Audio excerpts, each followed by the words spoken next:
তুললাম, তাও এগুলো পুরো ভিজে গেছে, যেহেতু ওখান দিয়ে টিনের জল পড়ে। আর এই জায়গাটা দেখো তিরপালটা পুরো ছিঁড়ে টিড়ে দেখো তুলোতে পুরো জল হয়ে গেছে। তোমাদেরকে দেখাচ্ছি, এই যে দেখো তিরপালটা পুরো তিরপালটা ছিঁড়ে পুরো কী অবস্থা হয়েছে।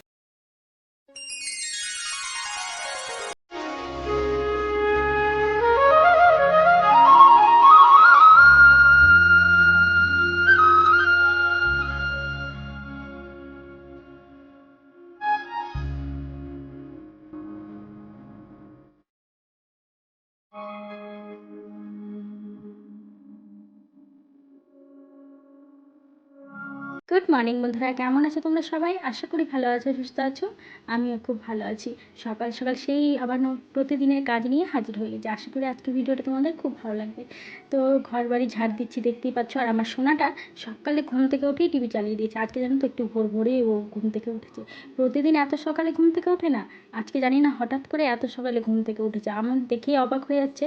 না হলে প্রতিদিন ও 9টা না বাজলে জানো তো ঘুম থেকে ওঠে না। ওই 9টার সময় ঘুম থেকে তুলে আর 10টা সোয়া 10টার সময় ওর স্কুলের গাড়ি আসে। ভাবো তাহলে ওই 1 ঘন্টার মধ্যে ওকে আমাকে কীভাবে রেডি করতে হয়। 1 ঘন্টার মধ্যে রেডি করে খাইয়ে দাইয়ে তারপরে ওকে স্কুলে পাঠাতে হয়। তো প্রতিদিনকার আমার সেই যুদ্ধ চলতেই থাকে। তো ইদানিং তোজোরের পরীক্ষা হলো, তো সেই কারণে কয়েকদিন ছুটি আছে। তো এখন একটু বেশ শান্তি আছে। তো আমার একটু ঘুম থেকে উঠতে এখন একটু বেশি লেটই হচ্ছে। না হলে তো আমাকে তাড়াতাড়ি ঘুম থেকে উঠে ওর জন্য স্কুলের খাবার করতে হয়, টিফিন করতে হয়। তো চলো বন্ধুরা, আজকের ভিডিওটা শুরু করলাম। আর এই যে দেখো, এই দুয়ারের কাছে এই যে পা পোশাকটা দেওয়া থাকে, এটাতে এত ধুলো জমে, প্রতিদিনই 3বার 4বার করে ঝাড় দিলেও মানে এত ধুলো হয়ে থাকে।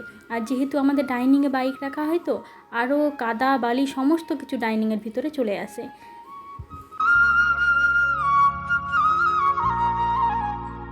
আজকে একটু সকাল সকাল জলটা জ্বালিয়ে দিলাম। আর প্রতিদিন কি হয় বলো তো, ওই স্নান করার সময় জলটা চালাই, ওই 11টা থেকে 12টার মধ্যে জলটা চালালে না বেশ ঠান্ডা ঠান্ডা জল থাকে। আর ট্যাঙ্কির জল তো তোমরা জানোই কতটা গরম হয়ে যায়। তো সেই কারণে মানে ঠান্ডা ঠান্ডা জল থাকলে না স্নান করতেও বেশ ভালো লাগে।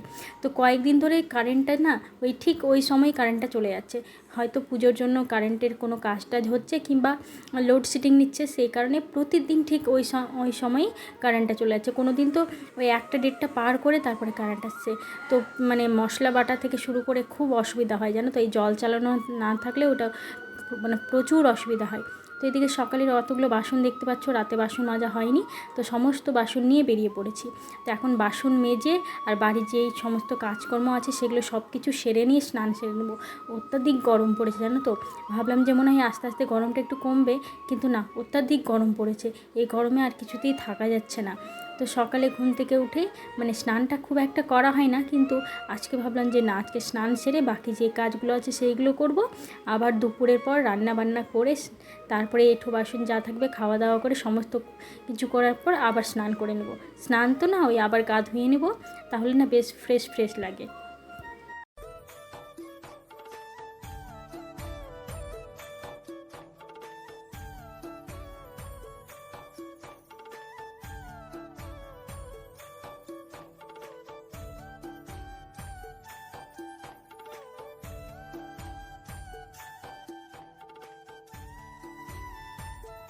তো বন্ধুরা এদিকে দেখতেই পেলে যে বাসন মাজা হয়ে গেছে, ওই যে বাসনগুলো নিয়ে আসলাম। আর কালকের কিছু বাসনগুলো মাজা ছিল, সেগুলো উপর করে রাখা আছে, সেগুলো আর ঝুড়ির মধ্যে তোলা হয়নি। তো আজকে আবার সেই বাসন মেজে নিয়ে আসলাম, সেগুলো উপর করে দেবো, একবারে রান্না করার সময় বাসনগুলো তুলে নেব। আর এদিকে দেখো আজকে দিনটা একটু মেঘলা মেঘলাই করছে, সেই কারণে কালকের যে জামা কাপড়গুলো হালকা হালকা ভিজেছিল সেই জামা কাপড়গুলো আর আমি বাইরে দিলাম না। কারণ বাইরে দিলে আবার সেই তোমার কখন বৃষ্টি আসবে না আসবে, আর কয়েকদিন ধরে তোমাদেরকে বলছি যে কখন বৃষ্টি আসছে তার কোনো ঠিক নেই। এই দেখছি যে রোদ উঠেছে, তার কিছুক্ষণ পরে আবার কখন যে বৃষ্টি চলে আসছে।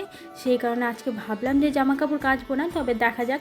রোদ উঠলে আমার আবার মনে ঠিক থাকে না জানো তো, জামা কাপড় জড়ো হয়ে থাকলে না আমি একদমই সহ্য করতে পারি না। যদি আবার রোদ ওঠে তো আমি ঠিক আবার জামা কাপড় কেচেও নিতে পারি। তো এদিকে আজকে যেহেতু একটু বাড়িঘর মুছতে হবে, আজকে হচ্ছে পুজো, জন্মাষ্টমীর পুজো। তো তোমরা এই ভিডিওটা একটু দেরি করেই পাবে, কারণ ভিডিও জানো তো এডিট করার সময় হচ্ছে না, কারণ মোবাইলটা একটু ডিস্টার্ব করছে, সেই কারণে ভিডিও এডিট করার একদমই সময় হচ্ছে না। আর কয়েকদিন ধরে শরীরটা এতটা খারাপ হয়েছে মানে কি হয় বলো তো, যে মানে একার সংসারে তো শরীর খারাপ হলেও সেই সমস্ত কাজ তো করতেই হবে।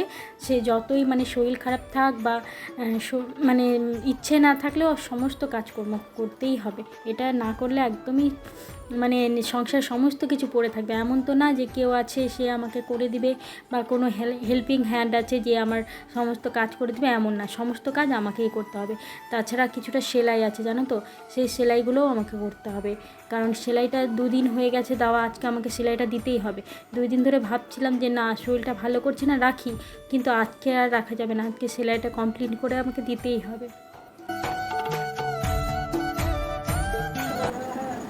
2 দিন পরে এরা সব কিছু, হ্যাঁ ওই জন্যই সমস্যাটা হচ্ছে।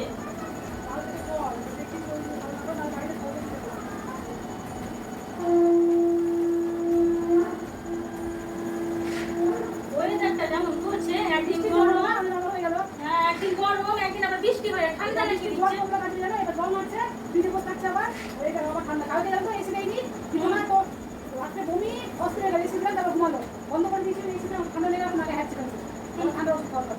আমার মোবাইল আবার শরীর খারাপ হবে, বাড়িতে একদিন হলে সবার হয়ে যাচ্ছে। আজকে একটা আমাদের আছে কতদিন থাকবে খাচ্ছি।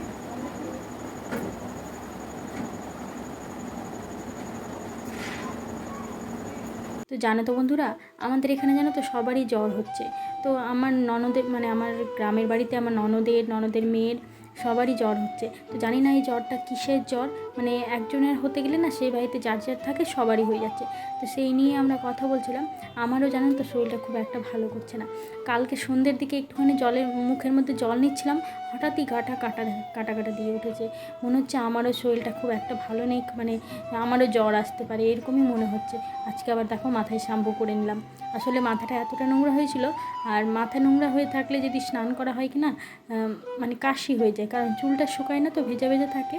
তো ভাবলাম যে যদি জ্বর টর হয়ে যায় আবার তো স্নান বন্ধ হয়ে যাবে, সেই কারণে মাথায় শ্যাম্পুটা করেই নিই। আমার আবার জানো তো একটুতেই ঠান্ডা লাগার ধাত আছে, আর ঠান্ডা লাগলে জানো তো আমার অসুবিধা তেমন কিছু হয় না, কিন্তু আমার নাকটা এতটাই জ্বলে, মানে নাকের তালুটা, সর্দিও লাগবে না জানো তো, কিন্তু নাকের তালুটা এমন ভাব হয়ে যায় যে মানে আমি বলে বোঝাতে পারবো না। নাকের ভিতরটা সুরসুর করবে, নাকের তালুটা জ্বলবে, মানে এমন কিছু খেতে পারবো না, গলার কাছটা কেমনই যেন একটা হয়ে যায়, মানে ব্যথাও না, এটা আলাদা ধরনের, নাকের তালুটা এমন মানে জ্বালা করে, যন্ত্রণা করে, থাকা যায় না। আর আমার মতন জানো তো ঠিক তোজোরও তেমনই, মানে ওরও যখন সর্দি লাগে বা জ্বর হয় ঠিক আমার মতনই অসুবিধাটা হয়, কারণ ও ছোটোবেলা থেকেই আমি বুঝতে পেরেছি ওর নাকটা খুব মানে নাকের মধ্যেই বেশি হাত দিত, নাকটাকে বেশি কচলাতো, কারণ বুঝতে পারতাম যে আমার যেরকম প্রবলেমগুলো হয় ঠিক ওরও সেম প্রবলেমগুলো হয়। তো এদিকে স্নান সেরে চলে আসলাম, আর তোমাদেরকে বললামই যে হালকা হালকা রোদ উঠলেও আমি জানো তো জামা কাপড় কেচে দেবো, কারণ জামা কাপড় থাকলে না আমার একদমই ভালো লাগে না।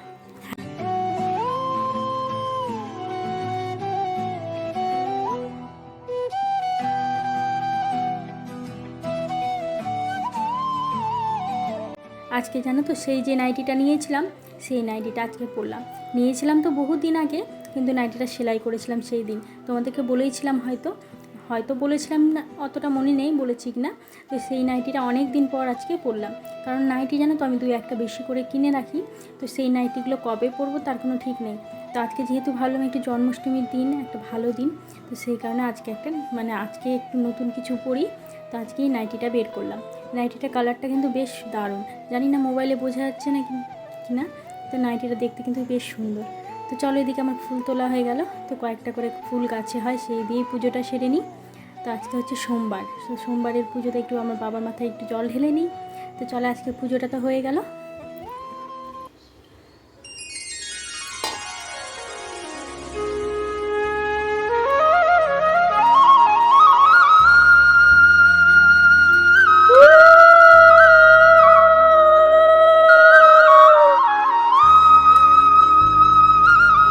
হুম হুম হুম আমি আসছি না কেন? আমি তো ব্যাগ আছে।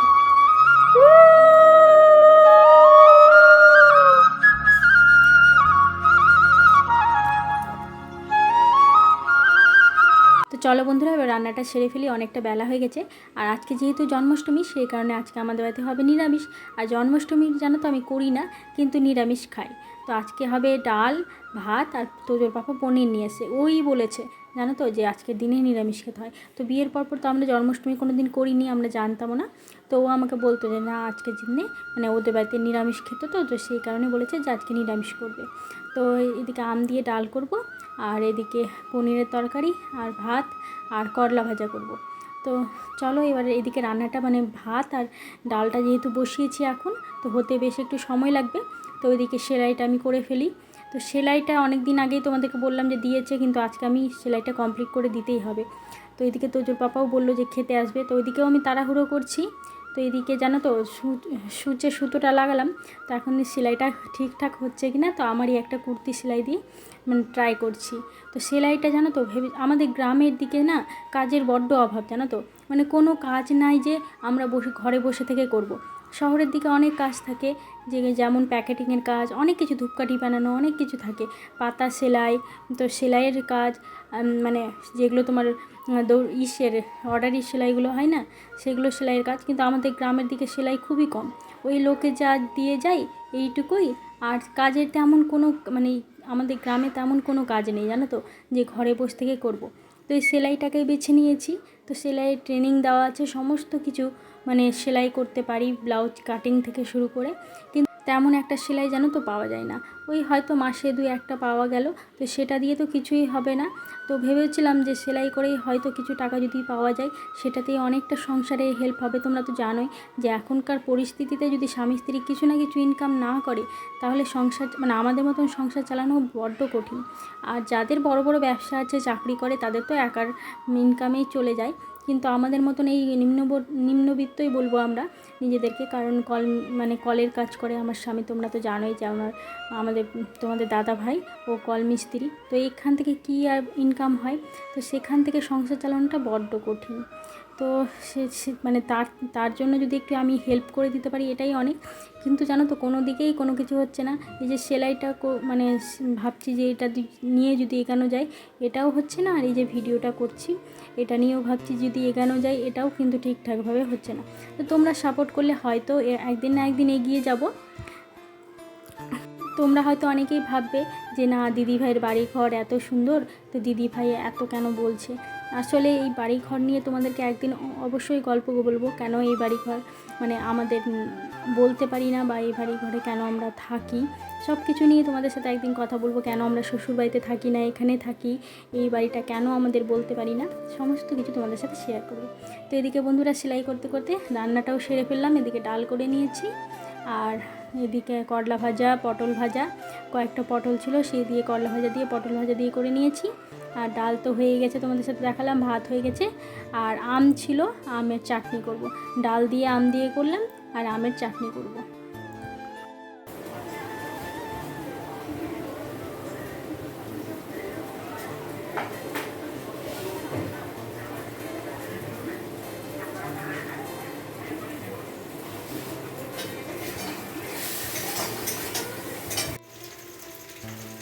তো বন্ধুরা দুপুরে খাওয়া দাওয়ার পরে একটুখানি জানো তো ঘুমাতে গেছে, চোখটা লেগে এসেছে। আর হঠাৎ এত বৃষ্টি এসেছে, মানে জামা কাপড়গুলো ঠিক করে তুলতেও পারিনি। আবার জানো তো মানে ছাতা নিয়ে জামা কাপড় তুললাম, তাও এগুলো পুরো ভিজে গেছে, যেহেতু ওখান দিয়ে টিনের জল পড়ে। আর এই জায়গাটা দেখো, তিরপালটা পুরো ছিঁড়ে টিড়ে দেখো, এগুলোতে পুরো জল ভরে গেছে। তোমাদেরকে দেখাচ্ছি, এই যে দেখো তিরপালটা, পুরো তিরপালটা ছিঁড়ে খুঁড়ে কী অবস্থা হয়েছে। এখান দিয়ে দেখো জল পড়ছে, পুরো একদম অবস্থা খারাপ হয়ে গেছে। এই জায়গাটার অবস্থা পুরো খারাপ হয়ে গেছে একদম, মানে যেও এখান থেকে ছিল সেও একদম পুরো ভেঙে ঘুরে কী অবস্থা হয়েছে। প্রচণ্ড বৃষ্টি হলো, তো এখন দেখছি যে হালকা হালকা একটু পরিষ্কার হলো। আজকে একটু ভাবলাম যে মার বাড়ি যাবো, তো আর যাওয়া হবে না, কারণ ওইদিকে মানে কালো করে মেঘ হয়ে এসছে, আবার বৃষ্টি হবে। আজকে যেহেতু জন্মাষ্টমী, সেটার জন্য বৃষ্টি হচ্ছে নাকি। পুজো তো সেই কাছেই আসলেও জানি না পুজোতে এবার বৃষ্টি হবে নাকি। হালকা হালকা বৃষ্টি পড়ছে, চলো ভিতরে যাওয়া যাক। তো তো বন্ধুরা চলে আসলাম একদম সন্ধ্যের দিকে, আর সন্ধ্যেবাতি দিচ্ছি দেখতেই পাচ্ছ। তো চলো আজকের ভিডিওটা আর বেশি বড় করবো না, ভিডিওটা এখান থেকে শেষ করব। আর ভিডিওটা কেমন লেগেছে অবশ্যই তোমরা কমেন্ট করে জানাবে, ভালো লাগলে একটা লাইক করে দিবে। তো চলো আজকের ভিডিওটা এখানেই শেষ করলাম। সবাই ভালো থেকো, সুস্থ থেকো, পরিবারের সকলকে নিয়ে ভালো থেকো।